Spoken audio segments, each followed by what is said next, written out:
আজ উপমা বানালাম, সুজির উপমা বা রাভা উপমা। সাউথ ইন্ডিয়ান ফ্লেভারে কারি পাতা দিয়ে ঝরঝরে আর খেতে দারুণ সুস্বাদু এই নাস্তাটা সাউথ ইন্ডিয়াতে তো খুবই জনপ্রিয়। ইন্ডিয়াতে আমার মনে হয় অন্যান্য প্রদেশগুলোতেও সমান জনপ্রিয়, বিশেষ করে স্কুলের টিফিন বা অফিসের টিফিনের জন্য। এটা একেবারে একটা স্বাস্থ্যকর এবং একেবারে ওয়ান পট মিল বা ফুল মিল বলা যেতে পারে। উপমা রান্নার উপকরণগুলো গুছিয়ে নিয়েছি। উপমা রান্নার প্রধান ইনগ্রিডিয়েন্টস একটা হলো কারি পাতা। কারি পাতা আমাদের দেশে খুব একটা অ্যাভেলেবেল না সব জায়গায়। আমরা আমাদের ছাদ বাগানে দুটো ছোট ছোট গাছ লাগিয়েছি, সেখান থেকে কিছু পাতা তুলে নিয়ে আসলাম। যেই সাউথ ইন্ডিয়ান যে ফ্লেভারটা নিয়ে আসে সেটা হলো কারি পাতা। প্রধান উপকরণই হচ্ছে সুজি, সবজি দেব, ক্যারটস দেব আর মটরশুঁটি দেব। কুচনো পেঁয়াজ আছে, কাঁচামরিচ আছে, ফোড়নে দেব। সাদা তেলেই সুজিটা ভেজে নিচ্ছি। চাইলে পরে ঘি বা বাটার দিয়েও ভাজতে পারেন, অথবা ঘি বাটার ছাড়াও কিন্তু ভেজে নেওয়া যাবে। আঁচটা লো মিডিয়ামে রেখে আমি সুজিটা ভেজে নিচ্ছি। উপমাতে যদি হলুদ দেন তাহলে সুজিটা লাল করে একটু ভাজা যায়, তখন কালারটা নষ্ট হয় না, বোঝা যায় না।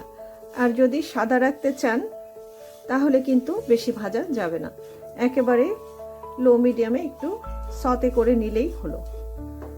সুজি থেকে একটা ঘ্রাণ চলে এসেছে, বাস এই পর্যন্তই আমি উপমার সুজিটা সতে করে নিলাম। এর বেশি ভাজবার দরকার নেই, নামিয়ে নিচ্ছি। প্যানে সাদা তেল একটু হিট করে নিলাম। কিছু বাদাম দিয়ে দেব, কাজু বাদামও দেওয়া যেতে পারে, আজকে আমি চিনি বাদাম দিয়েই করছি। বাদামটা ফুটফুট করে উঠেছে, আমি বাদামটা তুলে নেব। আঁচটাকে একদম লোতে রেখে এখন একটা ফোড়ন দেব। ফোড়নে প্রথমেই দিচ্ছি মাসকলাইয়ের ডাল। মাসকলাইয়ের ডাল, এই ডালটা দিলে উপমার ফ্রেগ্রেন্স খুব ভালো আসে। সামান্য চানা ডাল, ডাল দুটো থেকে ঘ্রাণ চলে আসবে আর ফোড়নটাতে খুব ভালো একটা ফ্রেগ্রেন্স অ্যাড করবে। দিয়ে দিচ্ছি চিড়ে রাখা কাঁচা মরিচ, দিয়ে দিলাম। এখন দিয়ে দেব কালো সর্ষে বা খয়েরি যে সর্ষেটা সেটা।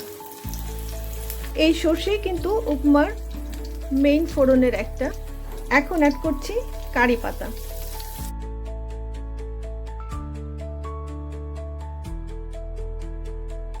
কারি পাতার একটা ঘ্রাণ চলে এলো। এখন দিয়ে দেব কুচনো পেঁয়াজ।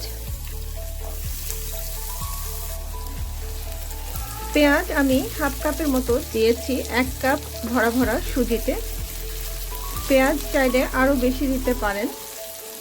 আর পেঁয়াজটা কিন্তু খুব বেশি ভাজতে হবে না, এই ফোড়নের সাথে পেঁয়াজগুলো ওভাবেই ভাজা হয়ে যাচ্ছে।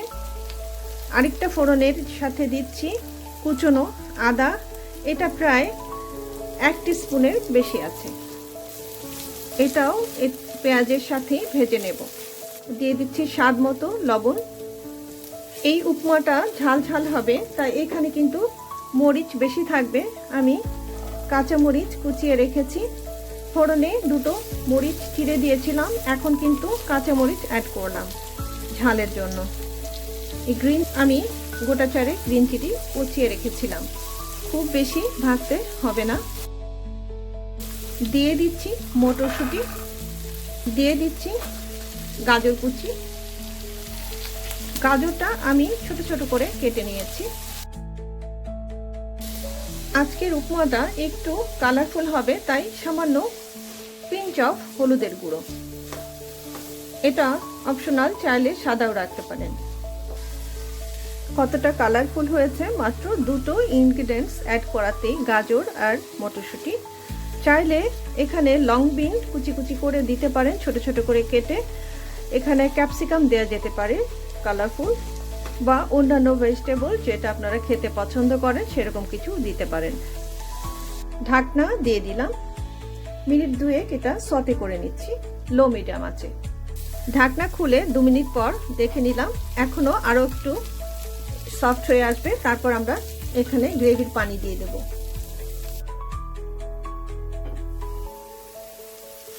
প্রায় 1.5 মিনিট হয়ে গিয়েছে, আর সতে করব না। এখন গ্রেভির পানি দিয়ে দেব। আমরা 1 কাপ সুজি নিয়েছিলাম, 3 কাপ পানি দেব। আমি 2 কাপ পানি দিয়ে দিয়েছি। এখন 3/4 কাপ পানি দিলাম। এটা একটু ঝরঝরে করতে চাই, পুরো 3 কাপ দিলাম না, আশা করছি এতে হয়ে যাবে। ঢাকনা দিয়ে দিলাম। বলকটা চলে আসা পর্যন্ত, পানিটা ফুটে উঠলেই আমরা সুজিটা পানিতে দিতে থাকবো। পানিটা ফুটতে শুরু করেছে, ঢাকনাটা তুলে নেব। এখন আমরা সুজিটা এটার সাথে অ্যাড করে দেব। সুজিটা কিন্তু সবজির সাথে ভাজার সময়ও অ্যাড করে দেয়া যেতে পারে, আমি এভাবে করলাম।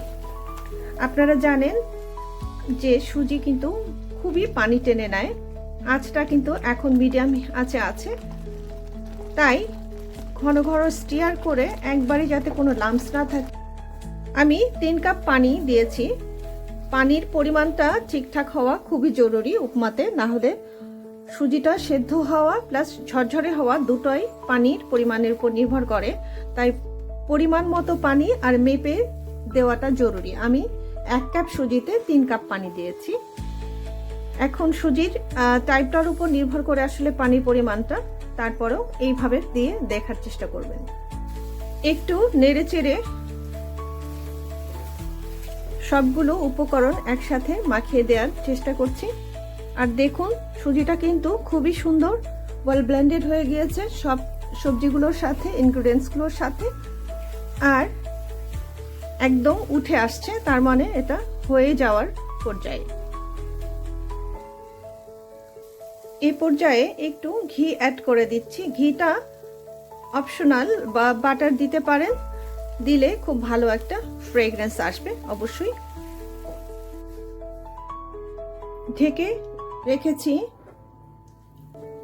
ঘি দেওয়ার পরে দেখুন কিভাবে একটা ক্রিস্টাল কালার হয়ে গিয়েছে। এখন উপমাটা আমি একটু ঢেকে দেব, 5 মিনিট এইভাবে রাখবো দমে, তারপরে কিন্তু ঝরঝরে উপমা একদম খাওয়ার জন্য রেডি হয়ে যাবে। আমি লবণটা দেখে নিয়েছিলাম, সব ঠিক আছে। 5 মিনিট একটু রেস্ট টাইমে থাকলো, একেবারে 0 আছে।